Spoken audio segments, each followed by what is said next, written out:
여러분 안녕하세요, 솔쌤입니다.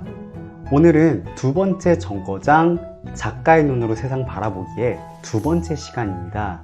본격적으로 비유에 대해서 같이 한번 공부를 해볼 텐데요. 그래서 오늘 수업에 이름을 붙여봤습니다. 바로 비유, 너는 도대체 누구냐? 라는 이름으로 수업을 진행해 보도록 하겠습니다. 교재는 24페이지를 함께 보시면 되겠습니다. 자, 여러분들 본격적으로 비유에 대해서 같이 이야기 나눠보기에 앞서서 지난 시간 여러분들이 제출해준 과제를 같이 확인해보는 시간 갖도록 하겠습니다. 윤동주의 햇비라는 동시를 읽으면서 여러분 나름대로의 감상을 이야기해 줬는데요. 이 내용이 우리가 비유에 대해서 공부하기 위한 중요한 사전 작업이 될 것 같습니다. 자, 한번 보시면 여러분들이 제출한 과제, 응답을 보도록 하겠습니다. 37명이 제출해 줬는데요. 지금 선생님이 이거 확인하고 있는 시간이 월요일 오후 8시 16분입니다. 나머지 친구들은 아마 저녁 먹고 푹 쉬다가 여유 있게 과제를 제출해 줄 거라고 믿고 있습니다. 자, 보시면 많은 친구들이 다 응답을 잘 해줬는데 첫 번째 과제가 작품을 소리내어 읽기였어요. 그런데 한 친구가 이런 답변을 줬네요. 어떻게 방에서 혼자 읽어요? 뻘쭘하게. 이 마음 충분히 이해합니다. 선생님도 혼자 영상 찍을 때 처음에 되게 뻘쭘했거든요. 하지만 여러분들, 시를 이해하는 첫걸음은 소리내어 읽는 겁니다. 시는 소리내서 읽을 때 우리한테 본 모습을 드러내게 되거든요. 그래서 앞으로도 시를 감상할 때 꼭 소리내서 낭송해보는 습관을 들이면 좋을 것 같다는 생각을 해봅니다. 자, 두 번째 과제로 한번 넘어가 보면 작품 속 장면을 머릿속에 그려보기라고 했어요.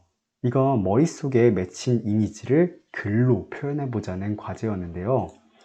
자, 선생님이 굳이 설명을 하지 않아도 될 정도로 많은 친구들이 훌륭하게 이 시의 분위기를 파악해줬습니다.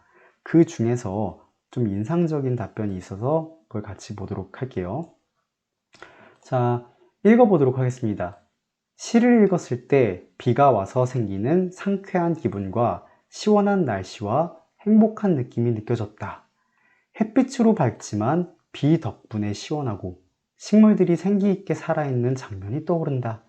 비가 나오는 작품들은 대부분 어둡고 처지고 슬픈 내용의 작품이었는데 햇비는 비가 되게 긍정적으로 느껴지는 작품이었다.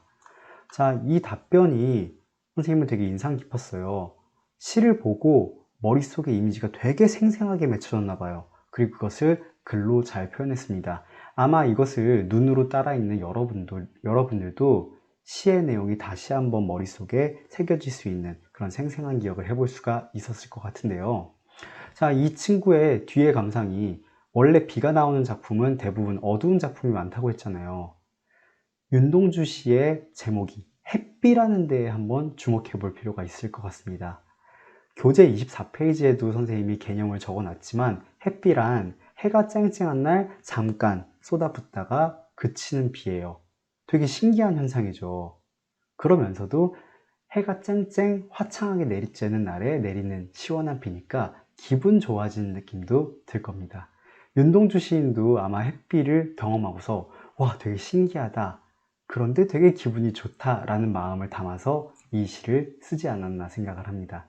그래서 비가 갖는 어두운 이미지랑 약간 반대되는 햇비의 새로운 이미지가 창조된 것 같아요. 자, 근데 되게 재밌는 답변을 해준 친구도 많이 있는 것 같아요. 여기 보시면 햇님이 웃는 상상을 했는데 많이 무서울 것 같다. 이건 오케이, 인정합니다.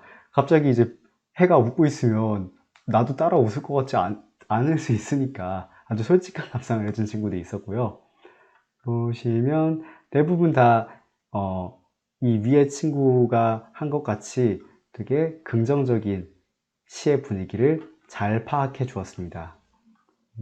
자, 그러면 다음으로 한번 넘어가 보도록 하겠고요. 과제 세 번째가 시에서 비유가 사용됐다고 생각되는 부분을 찾아서 옮겨 적고 그 이유를 이야기해 보기. 자, 이제 본격적으로 비유에 대한 여러분들의 사전 지식을 파악하기 위한 질문이었는데요. 선생님이 느낀 점, 와, 초등학교 때 진짜 잘 배웠다. 여러분들 초등학교 선생님들 진짜 훌륭하다 이런 생각을 했습니다. 많은 친구들의 답변이 비유의 개념을 잘 이해하고 있는 답변들이 아주 많았어요. 그래서 선생님은 거기에 숟가락만 얹으면 될 거라는 생각도 한번 해봤는데요. 그러다 보니까 이런 답변은 좀 지양해 줬으면 좋겠다 라고 하는 부분만 짚고 오늘 이야기로 넘어가도록 하겠습니다. 자, 첫 번째, 이건 조금 피해 주셨으면 좋겠어요. 없음. 물론 여러분들이 비유가 사용됐다고 생각되는 부분이 없다고 생각할 수 있죠. 하지만 그래도 예전에 배웠던 내용을 되새기면서 여러분들이 스스로 비유의 개념을 찾아보는 그런 시간이 좀 우리 수업에는 더 필요할 것 같습니다. 우리가 함께 만들어가는 수업이잖아요. 여러분들의 적극성이 가장 중요합니다. 자, 그리고 쭉 한번 내려가 보면요. 이것도 약간 재밌네요. 햇님이 웃는 거에 꽂힌 친구들이 많은 것 같아요. 햇님이 웃을 수는 없습니다. 이렇게 딱딱하게 얘기를 해준 친구가 있는데, 어떻게 보면 이 친구가 얘기한 게 비유의 핵심을 꿰뚫은 거예요. 여러분, 해가 웃을 수 있나요? 웃을 수 없죠. 그러니까 무생물인 해가 웃는 것 같이 비유적으로 표현을 했다는 게 여기서 증명이 되는 겁니다. 자, 이렇게 비유의 개념을 날카로운 시각으로 파악해 준 친구가 있었습니다. 이게 과연 비유 중에서 어떤 표현 방법일지 우리가 생각해 보는 것도 다음 시간에 이어지게 되겠습니다. 자, 이런 답변이 또 인상적인데, 햇비는 독립. 그 시대는 암울하고 힘들었기 때문이다. 자, 이거는 아마 자습서에 있는 내용을 보고 참고한 것 같아요. 아니면 윤동주 시인이 일제강점기 시인이니까 윤동주 시인의 시는 다 독립과 연관되겠지, 이렇게 좀 넘겨짚어서 답변을 한 것 같은데, 앞으로는 이런 답변 안 됩니다. 자, 우리가 시를 감상할 때는 어떤 배경 지식을 사용하는 것도 중요하지만 아직은 그때가 아닌 것 같아요. 우리는 먼저 이 시 자체만을 보고 감상하는 연습을 할 겁니다. 그게 바로 시를 느끼는 거니까요. 만약에 배경 지식을 이렇게 갖고 와서 이야기를 하다 보면 시가 공식처럼 느껴져요. 수학 공식처럼. 윤동주 시인, 일제강점기, 독립, 재미없잖아요. 우리는 조금 더 시랑 친해지기 위한 활동들을 하고 있으니까 먼저 시를 마음으로 감상하는 그런 연습을 하는 게 필요할 것 같습니다. 앞으로 이런 답변은 지양해 주시기 바랍니다. 자, 그러면 이제 본격적으로 비유에 대한 이야기를 진행하도록 하겠습니다. 선생님은 과연 이 비유가 뭐라고 생각하는지 여러분들한테 한번 전달해 주도록 할게요. 자, 먼저 질문으로 시작하겠습니다. 여러분, 비유가 뭔지 정의해 볼 수 있나요? 아마 머릿속으로는 그 의미가 맴돌 텐데 그것을 입 밖으로 정의하기는 쉽지 않으리라 생각합니다. 자, 이거 비유가 한자어예요. 그러니까 우리말로 조금 풀어서 설명을 하자면 바로 빗대어 말하는 방법이라고 할 수 있습니다. 자, 이 빗대어 말하는 방법인 비유, 그 의미를 정확하게 이해하기 위해서는 과연 언제 그리고 왜 비유라는 표현 방법을 쓰는지 우리가 이해하는 과정이 필요할 것 같습니다. 자, 전하고자 하는 이야기가 있어야죠. 일단 우리가 항상 말을 할 때는 소통이라고 하는 게 내가 다른 사람한테 무언가를 전하고자 하는 욕구가 있기 때문이잖아요. 자, 이 전하고자 하는 이야기를 표현하는 방식이 크게 두 가지로 나눠질 수 있어요. 첫 번째는 직접적으로 말하는 방식입니다. 그리고 두 번째는 돌려서 간접적으로 말하는 방식이 있습니다. 먼저 전하고자 하는 이야기를 직접적으로 말하는 방식 같은 경우에는 그냥 직진하는 거예요. 내가 말하고자 하는 의도를 상대방한테 특별한 방법이 필요 없이 그대로 이야기하는 것이죠. 이러한 방법에 장점과 단점이 있을 수가 있겠습니다. 일단 장점이라고 한다고 하면 의도를 분명하게 전달할 수 있죠. 내가 어떤 생각을 가지고 있는지 상대방이 오해할 일이 없잖아요. 그래서 효율적인 말하기 방식이라고도 볼 수가 있습니다. 자, 하지만 단점은 있어요. 이렇게 말을 한다고 하면 다른 사람의 주의를 끌긴 힘들죠. 너무 평범하고 뻔한 말일 수 있잖아요. 그래서 기억에 오래 남지 않는 경우도 상당히 많습니다.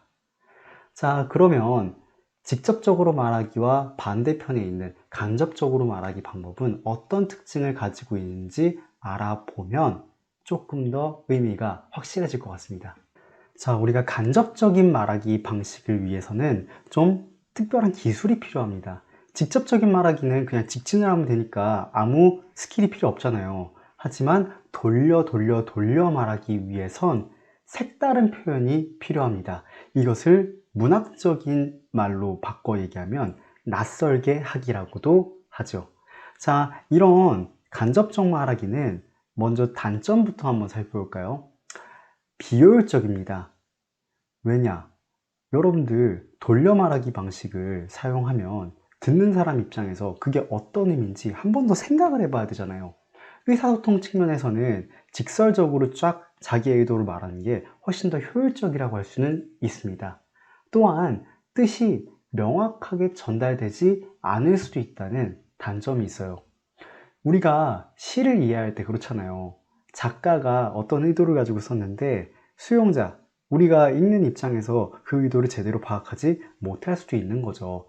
돌려 말하기의 단점이 이렇습니다. 하지만 이것을 모두 다 상쇄할 만한 아주 큰 장점이 있기 때문에 작가들이, 시인이, 소설가가 이런 간접적인 말하기 방식을 취하는 거겠죠. 장점 이야기하겠습니다. 첫 번째 장점은 자신만의 개성을 담은 표현이 가능하다는 거예요. 그러니까 일상적인 말하기 방식에는 자신만의 개성이 잘 드러나지 않는데 이렇게 무언가 색다른 표현을 활용하면 그건 나만의 표현이잖아요. 나만의 개성과 특색을 담은 글을 쓸 수 있다는 장점이 있죠. 또 하나, 글을 읽는 사람한테 물음표를 그리게 합니다.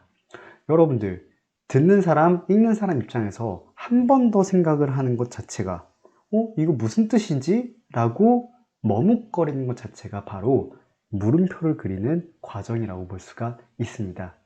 이렇게 색다르게 말하기 방식은 물음표를 그리는 방법을 통해서 읽는 사람이 주의 깊게 들여다볼 수 있도록 하는 장점을 지닙니다. 시인이나 소설가나 작가는 다른 사람이 나의 글을 읽어주길 바라는 사람이잖아요. 그러니까 나의 글을 주의 깊게 들여다봐 주길 원하겠죠. 자, 선생님이 좋아하는 시 구절을 한번 보겠습니다. 상당히 많이 인용하는 시인데요. 내가 그의 이름을 불러주었을 때 그는 나에게로 와서 꽃이 되었다. 김춘수 시인의 꽃이라는 시의 한 구절입니다. 이거 역시 간접적으로 돌려 말하기, 색다른 방식으로 말하기를 한 방식인 거죠. 자, 이러한 표현의 특징은 선생님이 생각하기에 가장 큰 특징인 것 같은데 오래도록 곱씹어서 생각하다 보면 그 의미가 나의 마음속에 새겨져서 상당히 오랜 기간 동안 남을 수 있습니다. 유명한 문학 작품이 시대를 거치면서 살아남는 이유가 아마 이 문학 작품만의 표현 방식 때문이 아닐까 생각을 해봅니다. 자, 그럼 이렇게 색다른 표현을 활용하는 방법, 낯설게 하기 방법은 바로 표현 방법상 비유법이라고 하는 말로 간단하게 줄여서 표현할 수가 있을 것 같습니다. 바로 작가들은 자기가 바라본 세상을 이 비유의 방법을 사용해서 색다르게 표현하는 방법을 활용한다는 거죠. 그러면 이 비유법을 우리가 좀 자세히 들여다보고자 할 건데, 자, 비유법은 이런 구성으로 이루어집니다. 원관념 플러스 보조관념. 말이 갑자기 어려워지죠. 쉽게 또 풀어 설명하겠습니다. 원관념이라고 하는 놈은 뭐냐면요, 표현하려는 대상이에요. 우리가 의사소통을 할 때 말하고자 하는 것이 있으면 의사소통이 시작된다고 했잖아요. 내가 말할 것이라고 생각하시면 됩니다. 자, 보조관념은 바로 내가 말하고자 하는 그 원관념을 잘 전달하기 위해서 선택한 다른 대상입니다. 그러니까 비유에 있어서 중요한 것은 이 보조관념이겠죠. 왜냐? 전달하고자 하는 것을 어떻게 빗대어 표현했는지가 보조관념에 따라서 달라지기 때문이죠. 자, 여기에 집중해 주세요. 자, 그런데 비유법에는 아주 중요한 전제가 깔려 있습니다. 그 전제가 뭐냐면 바로 원관념과 보조관념 사이에 유사성을 띄워야 된다는 거예요. 유사성 말 어려워. 어려워할 필요 없습니다. 그냥 비슷한 측면이 있어야 된다는 거예요. 자, 예시를 한번 볼 건데요. 너는 내 마음속에 꽃이야 라는 문장이 있습니다. 보통 이거 연인한테 많이 하는 말이잖아요. 선생님 같은 경우에는 선생님 아내한테 이야기를 많이 해주는데요. 자, 여기서 너는 그러면 선생님 아내가 되겠고 표현하고자 하는 대상이죠. 자, 꽃이라고 하는 것은 선생님의 아내를 조금 더 효과적으로 표현하기 위해서 색다른 표현 방법을 선택한 겁니다. 자, 보조관념이죠. 이 둘 사이에는 엄청나게 큰 유사성이 있습니다. 자, 어떤 유사성을 지니냐면요. 일단 예쁘고 그리고 연약하고 그래서 지켜주고 싶은 그런 대상이라는 거죠. 선생님 아내와 꽃은 비슷합니다. 아주 유사하다는 거예요. 자, 그러면서도 선생님 아내가 이 말을 들으면 내가 꽃이라고? 그게 무슨 의미일까? 라고 한번 생각을 해보게 되잖아요. 바로 그러면서 주의 깊게 선생님의 이야기를 들여다볼 수가 있는 거죠. 그런데 유사성만 있다고 해서 모두 다 비유는 아닙니다. 자, 이게 여러분들이 헷갈릴 수 있는 요소인 것 같은데요. 멍멍이는 멋진 강아지야 라는 예시를 한번 들어볼게요.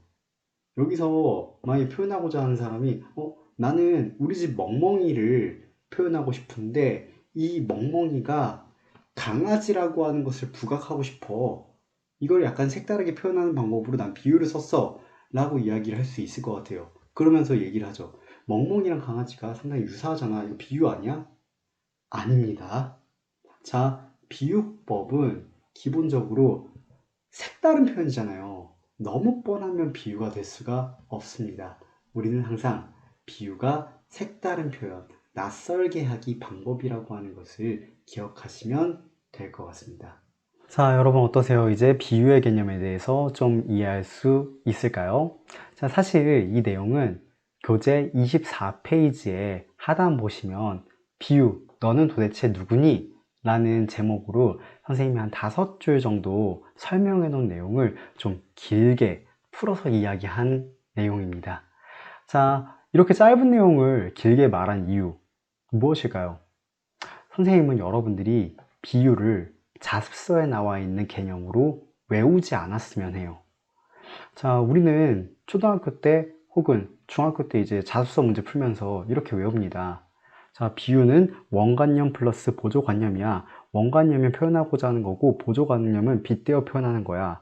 그 두 사이에는 유사성이 필요한데 일단 여러분들 그 종류가 여러 가지가 있어. 그 종류는 은유법, 직유법, 의인법, 대유법, 화류법 여러 가지가 있는데 그거 다 외워야 돼. 이렇게 하면 여러분들 비유가 여러분 마음속에 외워야 되는 답답한 짜증나는 공부거리밖에 안 남습니다. 자, 비유 방법은 작가가 세상을 자신만의 방법으로 표현하기 위한 아주 소중한 표현법입니다. 이 작가의 시각을 빌려서 표현하고자 하는 우리도 이 비유를 개념으로만 이해하는 게 아니라 실제로 어떻게 하면 세상을 조금 더 깊이 있게 나만의 방식으로 표현할 수 있을까라는 고민을 통해서 사용했으면 하는 바람이 있습니다. 자습서 속에만 박제되어 있는 비유는 재미가 하나도 없어요. 여러분들이 조금 더 비유의 개념을 생생하게 이해하고 그리고 여러분 나름대로의 이야기를 비유의 방법을 통해서 한번 사용해보는 시간을 우리가 다음 시간에 걸쳐서 가져보도록 하겠습니다. 자, 이렇게 비유 표현에 대한 선생님의 생각을 여러분들한테 좀 길게 설명을 해보았습니다.